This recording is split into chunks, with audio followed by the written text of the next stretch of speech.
Judge laughs at John Kennedy in court, but is left stunned by his legal genius. The courtroom hummed with a quiet tension, the kind that settles in when everyone assumes they know how the story ends. John Kennedy stood at the defendant's table, his suit slightly frayed at the cuffs, his tie a touch off-center, but his stance was firm-grounded, like a man who'd faced bigger battles and walked away unbroken. He wasn't a lawyer, never pretended to be, but he was here for something deeper than any law degree could grant his family's home, the one his parents had built with years of sacrifice, now threatened by a corporate giant that saw it as just another line item to claim. Across the aisle, Bryce Sterling, the bank's attorney, adjusted his cufflinks with a practiced ease, his smirk radiating confidence. Sterling was a legal titan known for crushing small-time challengers like Kennedy without breaking a sweat.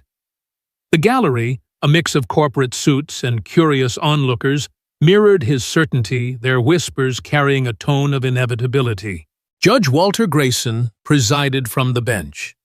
His glasses low on his nose, his expression a mix of boredom and faint amusement as he toyed with his gavel. "Mr. Kennedy Grayson," said, his voice laced with a condescension that didn't bother hiding itself. "You're representing yourself?" The question drew a few stifled chuckles from the corporate side. Kennedy met the judge's gaze unflinching. "Yes, Your Honor," he replied, his voice steady, cutting through the murmurs like a knife. The laughter faded, replaced by a flicker of unease.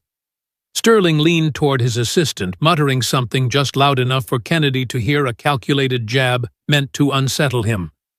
But Kennedy stood firm. He'd been dismissed before, counted out by those who thought they knew better, and he'd learned to carry that weight. It's why he was here, not just to argue, but to prove them wrong. This was a foreclosure dispute, a challenge to the bank's claim on Kennedy's family home. On paper, it was simple. The bank, represented by Sterling, argued that the Kennedys had defaulted on their mortgage, and the property was legally seized. The law, Sterling would claim, was clear contracts, signed payments, missed case, closed. But Kennedy saw it differently. This wasn't about missed payments.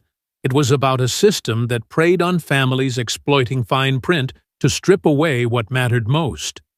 For months, he'd buried himself in legal texts, case law, and every document tied to the foreclosure, teaching himself what no one expected him to know. He wasn't a lawyer, but he'd found something the bank didn't want, seen a crack in their story. Grayson flipped through the case file, barely glancing at Kennedy. "You think you can take on Mr. Sterling here?" he asked, his tone suggesting he'd already written the outcome. Kennedy didn't blink. "I don't think—" "Your Honor, I know." The room stilled, the air shifting as heads turned. Sterling let out a soft, mocking laugh, adjusting his tie as if to brush off the audacity. But there was something in Kennedy's voice, a quiet certainty that made the laughter feel thin. Grayson raised an eyebrow, his amusement fading slightly. "Well then," he said, leaning back, "let's see it." Sterling rose, buttoning his tailored jacket with a flourish, and strode toward the jury with the ease of a man who owned the courtroom. "Ladies and gentlemen," he began, his voice smooth and assured, "this is a straightforward case. My client, a